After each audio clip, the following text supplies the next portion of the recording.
নমস্কার বন্ধুরা, অন্নপূর্ণা যোজনা নিয়ে বর্তমানে একটি অত্যন্ত গুরুত্বপূর্ণ আপডেট সামনে এসেছে।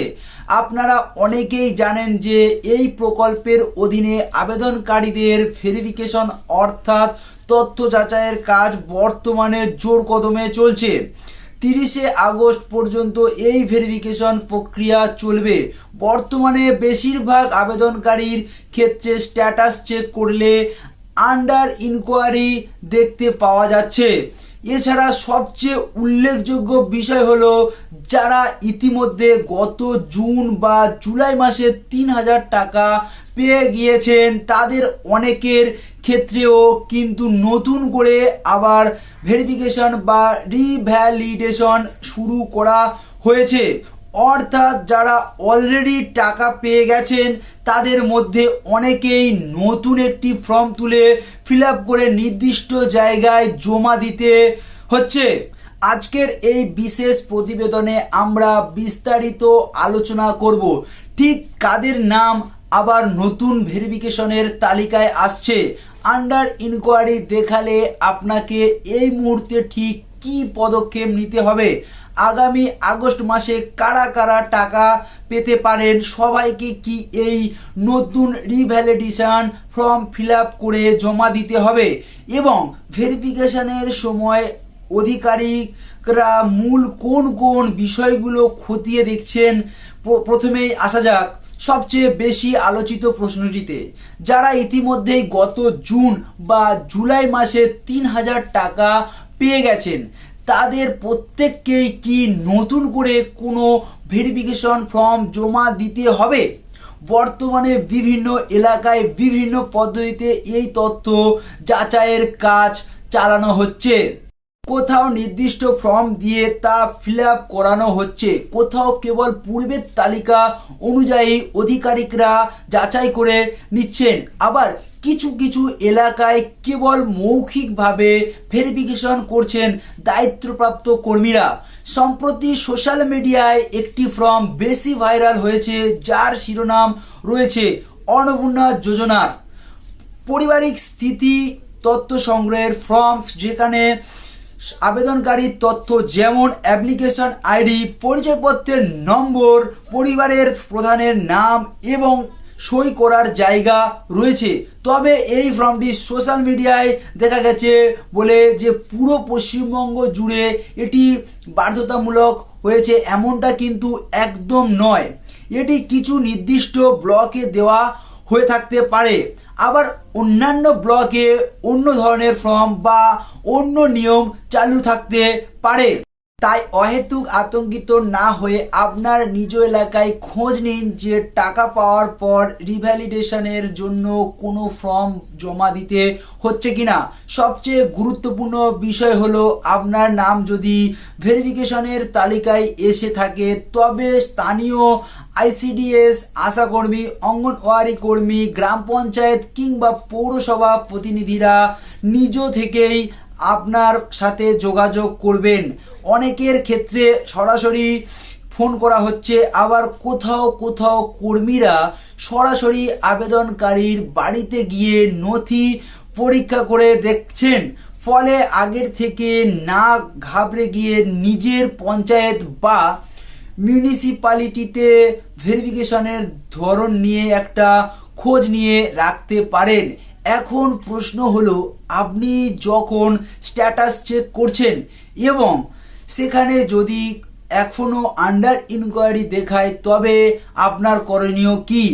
প্রথম কথা হলো, স্ট্যাটাস আন্ডার ইনকোয়ারি থাকা মানেই কিন্তু আপনার আবেদনটি বাতিল হয়ে গেছে এমন একদম নয়। প্রকৃতপক্ষে আবেদনের প্রাথমিক পরীক্ষা শেষ পর্যায়ে পৌঁছেছে।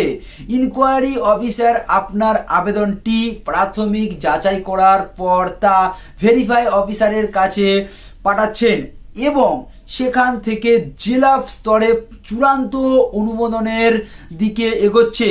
বিশেষজ্ঞদের মতে যাদের স্ট্যাটাস আন্ডার ইনকোয়ারি রয়েছে তাদের প্রায় 90% আবেদনই অনুমোদন পেয়ে যাওয়ার সম্ভাবনা রয়েছে এবং খুব শীঘ্রই তারা টাকা পেতে পারেন।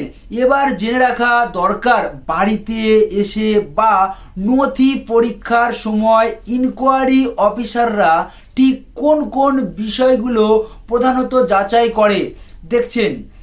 অনুসন্ধানে জানা গেছে বর্তমানে মূলত করা কয়েকটি নিয়ম, যেমন প্রথমত আপনার জমা দেওয়া তথ্য পরিচয়পত্র এবং ভোটার লিস্টের নাম সঠিকভাবে মিলছে কিনা তা দেখা হচ্ছে। দ্বিতীয়ত আবেদনকারীর নিজের কিংবা তার পরিবারের কোনো সদস্য সরকারি কোনো চাকরি করছেন কিনা। তৃতীয়ত পরিবারের কেউ কোনো সরকারি ভাতা, সরকারি পেনশন বা অন্য কোনো স্থায়ী আর্থিক সুবিধা পান কিনা। চতুর্থ আবেদনকারী বা তার পরিবারের কেউ আয়কর বা ইনকাম ট্যাক্স দেন কিনা। যদি কেউ ইনকাম ট্যাক্স পেয়ার হন তবে তিনি এই স্কিমের জন্য অযোগ্য বলে বিবেচিত হবেন। পঞ্চমত আবেদনকারী নিজে কোনো বিশেষ সরকারি কাজে যুক্ত বা সুবিধাভোগী পদে আছেন কিনা, যেমন আশাকর্মী, অঙ্গনওয়াড়ি ওয়ার্কার্স বা helper, civic volunteer, para teacher ইত্যাদি। এই সমস্ত পয়েন্টের উপর ভিত্তি করেই অফিসাররা আবেদনটির স্থিতি অনুমোদন বা বাতিল হিসেবে গণ্য করছেন। এবার সেই গুরুত্বপূর্ণ প্রসঙ্গ, যারা জুন বা জুলাই মাসে ইতিপূর্বে ৩,০০০ টাকা পেয়ে গেছেন তাদের সকলকে কেন আবার নতুন করে যাচাই করা হচ্ছে? উত্তর হলো সবাইকে কিন্তু পুনরায় যাচাই করা হচ্ছে না। যে সকল সুবিধাভোগীর তথ্যের সিস্টেম বা সরকারের কোনো গড়মিল বা সন্দেহজনক কিছু মনে হচ্ছে কিংবা কোনো অযোগ্য ব্যক্তি কোনোভাবে তালিকায় চলে এসে টাকা পেয়েছেন বলে মনে করা হচ্ছে, মূলত তাদের নামই সংশ্লিষ্ট বিডিও অফিস, পঞ্চায়েত বা মিউনিসিপ্যালিটিতে পাঠানো হচ্ছে রিভ্যালিডেশনের জন্য। আপনি কিভাবে জানতে পারবেন যে নতুন এই রিভ্যালিডেশন বা ভেরিফিকেশনের তালিকায় আপনার নাম রয়েছে কিনা? এটি সাধারণভাবে সরাসরি অনলাইনে দেখার কোনো ব্যবস্থা নেই। এর জন্য আপনাকে আপনার স্থানীয় গ্রাম পঞ্চায়েত অফিস, বিডিও অফিস বা পৌরসভার সাথে যোগাযোগ করে খোঁজ নিতে হবে। তালিকায় নাম থাকলে সেখান থেকেই আপনাকে সংশ্লিষ্ট ফর্ম পূরণ করতে এবং প্রয়োজনীয় নথিপত্র জমা দিতে বলা হবে। অবশেষে আসা যাক আগস্ট মাসের পেমেন্ট প্রসঙ্গে। আগস্ট মাসে ঠিক কারা টাকা পেতে পারেন? সূত্র মারফত এবং বর্তমান আপডেট অনুযায়ী যে সকল আবেদনকারীর ভেরিফিকেশন ইতিপূর্বে সফলভাবে সম্পূর্ণ হয়েছে তাদের আগস্ট মাসের শুরুর দিকে টাকা অ্যাকাউন্টে জমা হওয়ার একটা বড় সম্ভাবনা রয়েছে। পাশাপাশি আন্ডার ইনকোয়ারিতে থাকা আবেদনকারীদের একটি বড় অংশের কাজ দ্রুত শেষ করে তাদেরও এই আগস্ট অর্থ দেওয়া হতে পারে।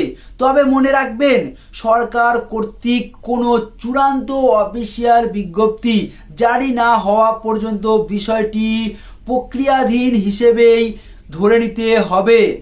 সর্বশেষ বার্তা এটাই, যদি আপনার এলাকায় এখনো ভেরিফিকেশন শুরু না হয়ে থাকে তবে অযথা চিন্তা করবেন না, কারণ সমস্ত জেলায় একই সময়ে বা একইভাবে এই কাজ পরিচালনা করা সম্ভব হয় না। কোনো জেলার কাজ দ্রুত শেষ হচ্ছে, আবার কোথাও সবেমাত্র শুরু হয়েছে।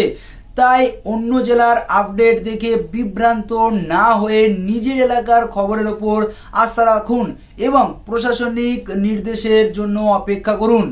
আজকের এই ভিডিওটি এই পর্যন্ত। আপনাদের যদি ভালো লেগে থাকে তো ভিডিওতে একটি লাইক করে চ্যানেলটি সাবস্ক্রাইব করে রাখবেন ও বেল নোটিফিকেশন অল করতে ভুলবেন না। এই সমস্ত ভিডিও আপনাদের কাছে সবার প্রথমে পৌঁছে যাবে। সবাই সুস্থ থাকবেন, ভালো থাকবেন। ধন্যবাদ।